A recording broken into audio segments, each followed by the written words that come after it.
Assalamualaikum warahmatullahi wabarakatuh. Selamat berjumpa di video kali ini. Saya akan membahas kekonvergenan deret Fourier atau syarat Dirichlet.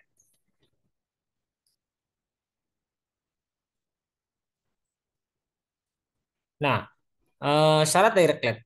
Persyaratan sebuah fungsi f(x) agar dapat dinyatakan dalam deret Fourier ditentukan oleh syarat Dirichlet sebagai berikut. Jika f(x) periodik dengan periode t, jadi si f(x)-nya harus fungsi periodik, kemudian bernilai tunggal serta kontinu bagian demi bagian dalam interval dasarnya ya X antara A sampai dengan A plus T. Nah, integral dari A sampai A plus T nilai mutlak fx nilainya berhingga. Maka deret Fourier di ruas kanan akan konvergen ke nilai fx, konvergen ke nilai fx di mana yaitu di semua titik kekontinuan fx. Jadi di semua x di mana fx kontinu di situ, maka si deret ruas kanan akan konvergen ke fx. Nah, kemudian dia akan konvergen ke limit x menuju x0 dari kiri ditambah dengan limit fx untuk x menuju x0 dari kanan dibagi dua, di mana itu di setiap titik ketak kontinuan x0 pada daerah lompatan. Oke, di sini ada contoh ya. Diberikan fungsi periodik. Nah, ini sudah kita bahas di video sebelumnya. Fx sama dengan 0 jika x antara min 5 sampai 0 dan sama dengan 3 jika x antara 0 sampai 5. Nah, di sini tentukan kekonvergenan deret di titik kekontinuan x. Min 2, x sama dengan min 2, x sama dengan 3, dan x sama dengan 2. Oke, untuk yang pertama, ini kita langsung jawab aja ya.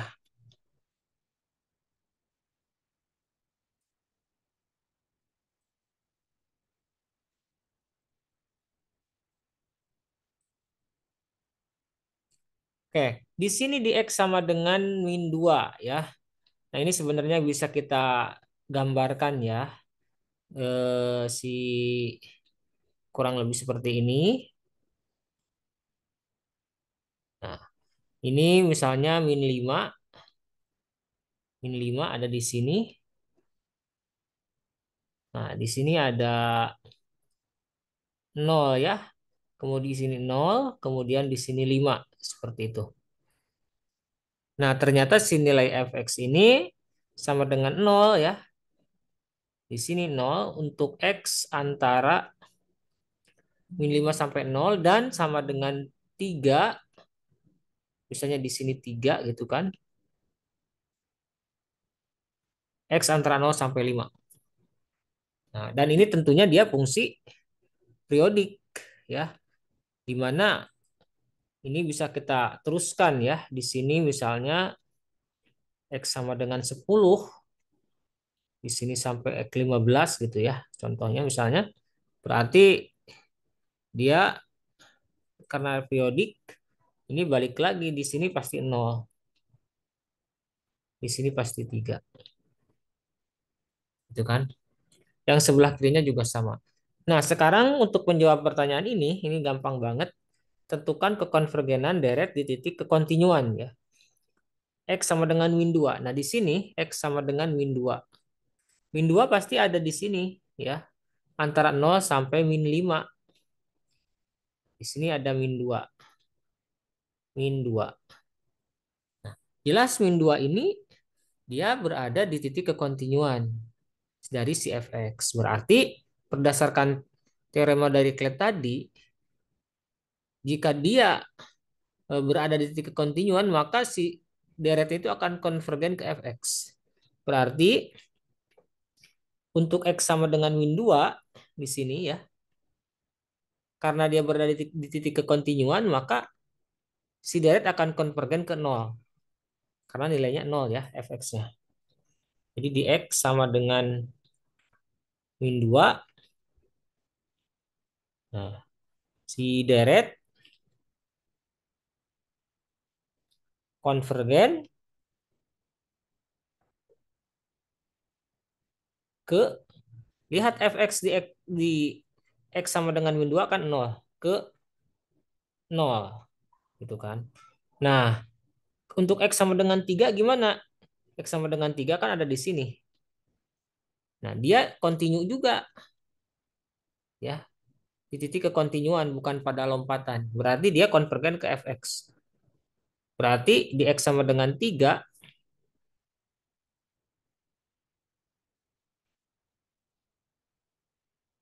nah deret konvergen ke fx. Fx untuk x sama dengan 3 ya itu 3 nilainya, ketiga.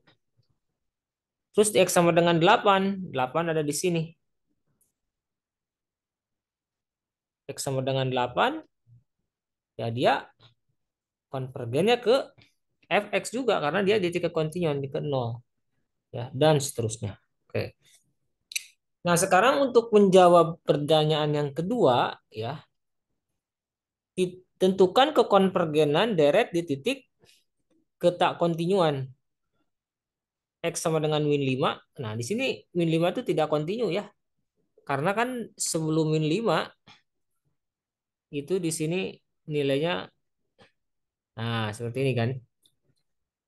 Min 5 kemudian nol, nah di batas-batasnya ini nol, ini titik ketak kontinuan yang kelipatan 5. Ini 5 juga titik ketak kontinuan 10, 15. Ini titik ketak kontinuan. Nah, berdasarkan teorema Dirichlet tadi, maka dia konvergennya ke ini, limit misalnya tadi di x sama dengan min 5 ya. Limit ketika x-nya mendekati min 5 dari kiri dijumlahkan ketika x mendekati min 5 dari kanan dibagi 2. Itu. Oke, kita lanjutkan. Saya tulis ulang di sini.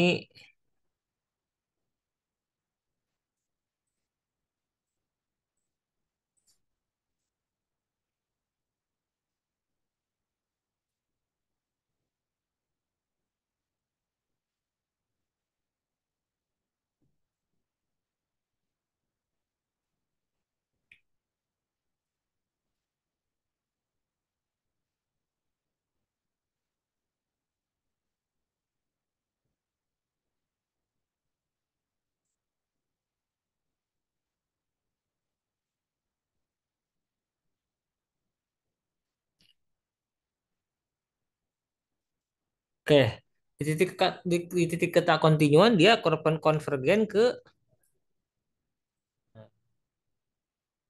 apa namanya, setengah dari jumlah nilai limit kanan dan limit kirinya ya.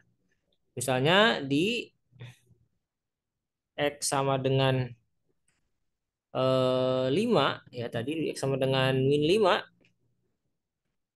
ya, pasti dia konvergennya kemana? Konvergen ke, nah, setengah dari limit kanan dan limit kirinya. Oke, limit kanan dan limit kirinya itu apa? Ini dibagi 2 nih. Nah, limit kanan limit kirinya ketika x mendekati 5, min 5 dari kiri itu kan pasti 3 di sini. 3 dari kiri, kalau dari kanan 0 ya. Berarti di sini 3 dari kiri, 3 tambah 0 ya, sama dengan 3/2. Nah, untuk x sama dengan 0, konvergen kemana? Nah, ya lihat aja di gambar yang tadi ya, supaya lebih jelas. 0, berarti limit kiri nolnya itu, limit kiri untuk x mendekati kiri mendekati 0 dari kiri, itu adalah 0 kan fx-nya. Kalau dari kanan 3. Nah, jadi sama sih. Ini 0 sama 3. 0 dari kirinya, dari kanannya 3. Jadi ini 3/2 juga ya. Terus sama ya ke selanjutnya untuk 5, berarti 5 itu dari kirinya itu kan pasti 3. Mendekati 5 dari kiri itu 3 ya. Dari kanannya 0. Jadi ya tetap 3/2. 3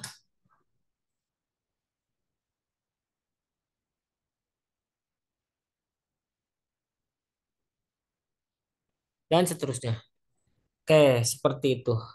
Nah, mungkin di sini ada soal yang di BMP ya, buku bahan materi pokok. Nah, di sini kan fungsinya seperti ini ya, sama seperti yang barusan. Nah, pertanyaan yang nomor 3 di sini. Berdasarkan jawaban soal nomor 2, deret di ruas kanan konvergen ke titik demi titik, konvergen titik demi titik ke fx, dan tentukan dan untuk x sama dengan 0, deret tersebut konvergen ke x sama dengan 0 kan dia berada di titik ketak kontinuan ya, barusan itu kita bahas. Berarti dia limit kirinya itu adalah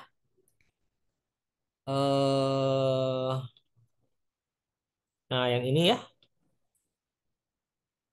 0 ya, limit kanannya 3. Jadi jawabannya itu 3/2. Untuk soal yang ini jawaban 3/2. Jelas ya? Oke, sekian video kali ini. Semoga bermanfaat. Terima kasih. Assalamualaikum warahmatullahi wabarakatuh.